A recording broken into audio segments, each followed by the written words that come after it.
Hello. तो चलिए मैं आप लोगों के बीच आज वास्तविक संख्या से रिलेटेड इम्पोर्टेंट ऑब्जेक्टिव लेके आए हैं। वीवीआई ऑब्जेक्टिव जो कि ये एग्ज़ाम पॉइंट ऑफ व्यू से बहुत ही best most important objective question है।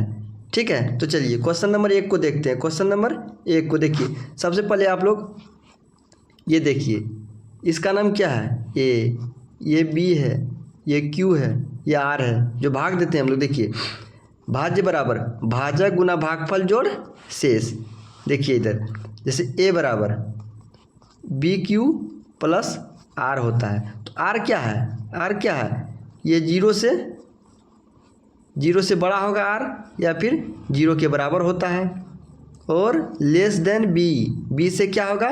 कम होगा। बी से क्या होगा? कम होगा। बी से हमेशा आर कम होता है। तो प्रकार से हम लोग इसका ऑप्शन क्या हो जाएगा?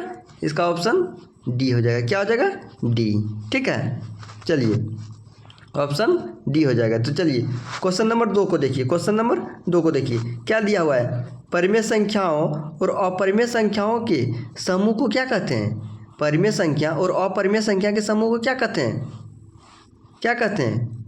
वास्तविक संख्या। क्या कहते हैं? वास्तविक संख्या। क्या कहते हैं? वास्तविक संख्या। वास्तविक संख्या हम लोग पढ़े थे वीडियो में पहले।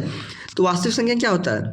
परिमेय और अपरिमेय के परिवार को कहते हैं। तो परिमेय और अपरिमेय के परिवार को क्या कहते हैं? वास्तविक संख्या। ठीक है, तो चलिए क्वेश्चन नंबर 3 को देखते हैं। क्वेश्चन नंबर 3 को देखते हैं।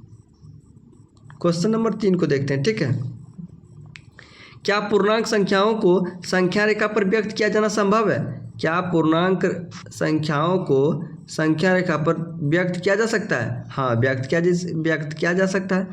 ठीक है, संख्या रेखा पर पूर्णांक संख्या, नेगेटिव संख्या, पॉजिटिव संख्या, जीरो, कुछ भी हम डिनोट कर सकते हैं। ठीक है, तो चलिए क्वेश्चन नंबर 4 को देखते हैं। क्वेश्चन नंबर 4 को देखते हैं। प्राकृतिक संख्याओं के संग्रह में शून्य समेत ऋण संख्याओं को शामिल किया जाए तो यह कैसी संख्या होगी? प्राकृतिक संख्या के संग्रह में शून्य समेत ऋण संख्याओं को शामिल किया जाए तो वह संख्या कैसी होगी? कैसी होगी? पूर्णांक हो जाएगी। पूर्णांक संख्या क्या होता है? जिसमें नेगेटिव भी हो, जीरो भी और पॉजिटिव भी हो। तो इसमें क्या बोला? शून्य और ऋण संख्या, मतलब नेगेटिव नंबर को भी ऐड कर दिया जाए, उसमें जोड़ दिया जाए, तो वो कौन सा संख्या होगा? पूर्णांक संख्या होगा। ठीक है, ऑप्शन नंबर सी सही है। ठीक है, चलिए क्वेश्चन नंबर 5 को। प्राकृतिक संख्या क्या कहलाता है? 1 2 3 4। अभाज्य संख्या क्या कहलाता है? जिस संख्या का केवल 2 अपवर्तक हो, जिस संख्या में एक या स्वयं से भाग लगे, वो क्या कहलाता है? अभाज्य संख्या। जैसे सबसे छोटी अभाज्य संख्या 2, 3, 5, 7, लेकिन सबसे छोटी क्या होता है? 2। ठीक है, 2 क्या है? बोला जाएगा कि एक ऐसा अभाज्य संख्या बताइए जो कि सम भी हो और अभाज्य भी हो। तो वो कौन सा संख्या है? 2 है। ठीक है, चलिए क्वेश्चन नंबर को हम लोग 5 को देखते हैं। चलिए क्वेश्चन नंबर 5 को, संख्या रेखा पर पूर्ण संख्याओं का निरूपण होगा अथवा नहीं? होगा अथवा नहीं होगा? बताइए आप लोग, होगा या नहीं होगा? होगा। क्या होगा? होगा। निरूपण होगा, पूर्ण संख्याओं का निरूपण होगा। ठीक है, चलिए क्वेश्चन नंबर 6 को देखिए। क्वेश्चन नंबर 6 को, क्वेश्चन नंबर 6 को देखिए। चलिए, सभी प्राकृतिक संख्याओं के संग्रह शून्य समेत को क्या कहते हैं? सभी प्राकृतिक संख्याओं के संग्रह शून्य समेत को क्या कहते हैं? पूर्ण संख्या। पूर्ण संख्या आप लोग का परिभाषा जानते होंगे कि प्राकृतिक संख्या में जीरो को सम्मिलित कर देने पर वो कौन संख्या कहलाता है? पूर्ण संख्या। क्या कहलाता है? पूर्ण संख्या। जैसे जीरो से शुरू करेंगे, 0 1 2 3, इस तरह से वो क्या कहलाएगा? पूर्ण संख्या। ठीक है, तो चलिए क्वेश्चन नंबर 7 को देखते हैं। क्वेश्चन नंबर 7, अगर पूर्णांक b, a पूर्णांक से पूर्णतः विभाज्य हो तो b को a का क्या कहा जाता है? b को a का क्या कहा जाता है? देखिए ये बना दिए। ठीक है, अगर पूर्णांक b, a से पूर्णतः विभाज्य हो, a से पूर्णतः विभाज्य हो, तो b को a का क्या कहा जाता है? b को a का क्या कहा जाता है? भाज्य। क्या कहलाएगा? भाज्य। क्या कहलाएगा? भाज्य। ठीक है, देखिए b लिखे हैं तो ये क्या है? भाज्य है, ये भाजक है। यहाँ भागफल होता है, नीचे यहाँ शेष आता है। ठीक है, ये हो जाएगा भाजक, b है भाज्य। ध्यान दीजिएगा वर्ड के ऊपर। चलिए क्वेश्चन नंबर 8 को देखते हैं हम लोग। क्वेश्चन नंबर 8 देखते हैं। चलिए, बहुत सारा ऑब्जेक्टिव को हम लोग को करना है, इसलिए थोड़ा सा फास्ट क्वेश्चन नंबर 8, क्या जीरो को विभाजित करता है? करता है पूर्णांक को विभाजित? नहीं नहीं, क्या करता है? नहीं करता है। ऑप्शन नंबर बी सही है, ऑप्शन नंबर बी सही है। चलिए क्वेश्चन नंबर 9 को देखते हैं। यूक्लिड विभाजन एल्गोरिथम का अनुप्रयोग होता है, क्या होता है? दो घनात्मक पूर्णांक को मौसों निकालने पर, दो घनात्मक पूर्णांक को मौसों निकालने पर। चलिए निकालने में यूक्लिड विभाजन क्या करते हैं हम लोग? मौसों निकालते हैं, लेकिन दो घनात्मक पूर्णांक होना चाहिए। Option number B, option number B सही है। चलिए क्वेश्चन नंबर 10 को देखते हैं, क्वेश्चन नंबर 10 को देखते हैं, क्वेश्चन नंबर 10 को देखते हैं। ठीक है, तो चलिए क्वेश्चन नंबर 10, घनात्मक विषम पूर्णांक किस रूप में होता है? घनात्मक विषम पूर्णांक किस रूप में होता है? देखिए यहाँ देखिए 2q दिया है, यहाँ 3q दिया है, यहाँ 3q दिया है, यहाँ 2q दिया है। सब ये सब क्या है? ये सब घनात्मक है, लेकिन ये सम है। लेकिन उसी में +1 -1 कर देने से घनात्मक या ऋणात्मक पता चलता है। तो क्या दिया हुआ? घनात्मक विषम पूर्णांक। विषम पूर्णांक, विषम पूर्णांक कौन होगा? D, option D, option D होगा, ऑप्शन डी होगा। चलिए 2q + 1, 2q + 1। ठीक है, ऑप्शन नंबर 10 का क्या हो जाएगा? डी। क्या हो जाएगा? डी। चलिए क्वेश्चन नंबर 11 को देखते हैं, क्वेश्चन नंबर 11 को देखते हैं। प्रत्येक घनात्मक समपूर्णांक किस रूप का होता है? इस बार पूछा है क्या? समपूर्णांक। इस बार क्या पूछा है? समपूर्णांक। समपूर्णांक किस में होगा? 2q का रूप होगा, 2q का रूप होगा, मतलब ऑप्शन सी, ऑप्शन सी सही है। ठीक है, चलिए क्वेश्चन नंबर 12 को देखते हैं, क्वेश्चन नंबर 12, यूक्लिड विभाजन एल्गोरिथम किन पूर्णांक के लिए लागू किया जाता है? किस पूर्णांक के लिए लागू किया जाता है? बताइए जल्दी से, ऑप्शन देख के बताइए आप लोग, ऑप्शन देख के बताइए। शून्य को छोड़कर सभी पूर्णांक के लिए, शून्य को छोड़कर सभी पूर्णांक के लिए। ठीक है, तो चलिए ए नंबर, ऑप्शन सही क्या है? ए नंबर। ठीक है, तो चलिए question number 13, question number 13, question number 13 को देखते हैं हम लोग। ठीक है, चलिए क्वेश्चन नंबर 13, यूक्लिड विभाजन प्रमेयिका किन पूर्णांक के लिए संभव है? किन पूर्णांक के लिए संभव है? ऑप्शन नंबर 1 जैसे दिया हुआ है केवल धनात्मक पूर्णांक के लिए, ऑप्शन बी केवल ऋणात्मक पूर्णांक के लिए, ऑप्शन सी धनात्मक और ऋणात्मक दोनों पूर्णांक के लिए, ऑप्शन डी किसी भी पूर्णांक के लिए नहीं। तो ऑप्शन नंबर क्या होगा सही? केवल धनात्मक पूर्णांक के लिए यूक्लिड विभाजन होता है, केवल धनात्मक पूर्णांक के लिए, केवल धनात्मक पूर्णांक के लिए। चलिए ऑप्शन ए सही है। ठीक है, क्वेश्चन नंबर 14, क्वेश्चन नंबर 14 को देखिए आप लोग।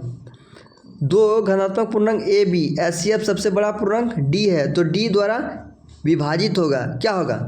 केवल ए, केवल बी, ए बी दोनों, और इनमें से कोई नहीं, क्या होगा? इनमें से कोई नहीं, क्या होगा? ए बी दोनों, ए और बी का HCF सबसे बड़ा पूर्णांक डी है, सबसे बड़ा पूर्णांक डी है, तो वो क्या करेगा? दोनों को विभाजित करेगा। क्या करेगा? दोनों को विभाजित करेगा, option C, option C.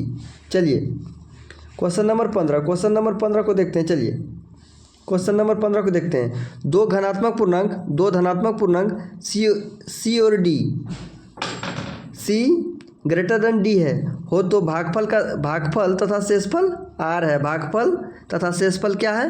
Are है। जीरो क्या, आर क्या है? 0 से ग्रेटर है या फिर इक्वल टू है, एंड डी से लेस देन आर है। ठीक है, हो तो निम्नलिखित में से कौन सा संबंध सत्य है? कौन सा संबंध सत्य है? कौन सा संबंध सत्य है? देखिए Q बराबर CD प्लस आर, B बराबर C plus DQ plus R, C बराबर DQ plus R. Option B सही है, ऑप्शन बी सही है। देखिए CQ प्लस आर यहाँ दिया हुआ है और यहाँ पे दिया हुआ है। चलिए 15 नंबर का आंसर क्या होगा? सी। क्या होगा? सी, क्योंकि देखिए मिडिल पॉइंट पे जो भाज्य होता है, भाज्य क्या होता है? सबसे बड़ा होता है। सी यहाँ होगा, सबसे बड़ा होगा। ठीक है, डी कहाँ होगा? डी यहाँ होगा, क्यू यहाँ होगा, आर यहाँ होगा। ठीक है, तो इस प्रकार से सी बराबर यानी भाज्य बराबर भाज्य गुना भागफल जोड़ शेष, तो सी एक ही ऑप्शन में है, सी बराबर डी क्यू प्लस आर। ठीक है, तो ऑप्शन क्या हो जाएगा? बी सही है। ठीक है, तो चलिए क्वेश्चन 16 को देखिए। चलिए क्वेश्चन 16 को देखिए। दो धनात्मक पूर्णांक सी और डी है। सी क्या है? डी से बड़ा है, तो इसका HCF क्या होगा? अगर शेषफल r बराबर 0 हो, r बराबर 0 हो तो क्या हो जाएगा? जब r बराबर 0 हो तो a बराबर d हो जाएगा। क्या हो जाएगा? Option number A, option number A. ठीक है, तो ऑप्शन नंबर ए हो जाएगा, डी आंसर हो जाएगा। चलिए चलिए क्वेश्चन नंबर 17 को देखते हैं। क्वेश्चन नंबर 17 को देखते हैं, ठीक है। ध्यानपूर्वक आप लोग वीडियो में बने रहिए। दो धनात्मक पूर्णांक C और D, इस बार क्या दिया हुआ है, D से बड़ा C है और R does not equal to 0, मतलब R 0 के बराबर नहीं है हो तो HCF CD कितने के बराबर होगा, कितने के बराबर होगा, कितने बराबर होगा, HCF C, D, HCF CR, HCF CDR, इनमें से कोई नहीं, ठीक है। तो क्या हो जाएगा, CR नहीं होगा, CD होगा, क्या होगा, CD होगा, HCF CD, ठीक है। तो चलिए क्वेश्चन नंबर 18 को देखिए। ये क्या है, √18 का परिमेयीकरण गुणांक है, परिमेयीकरण गुणांक है। √18 का परिमेयीकरण गुणांक है, क्या है, कितना गुणांक है, बताइए बताइए आप लोग बताइए। √2, ठीक है, √2 होगा इसका।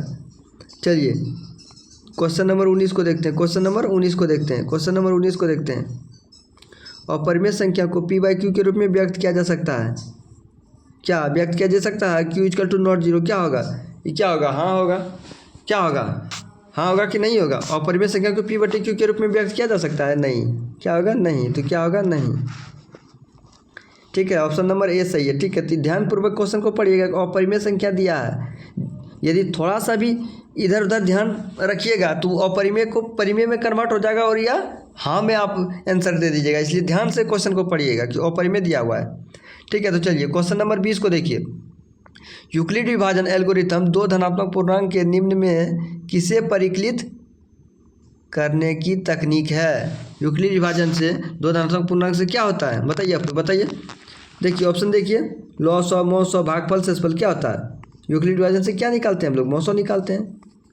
तो ऑप्शन बी सही हो जाएगा, ठीक है। चलिए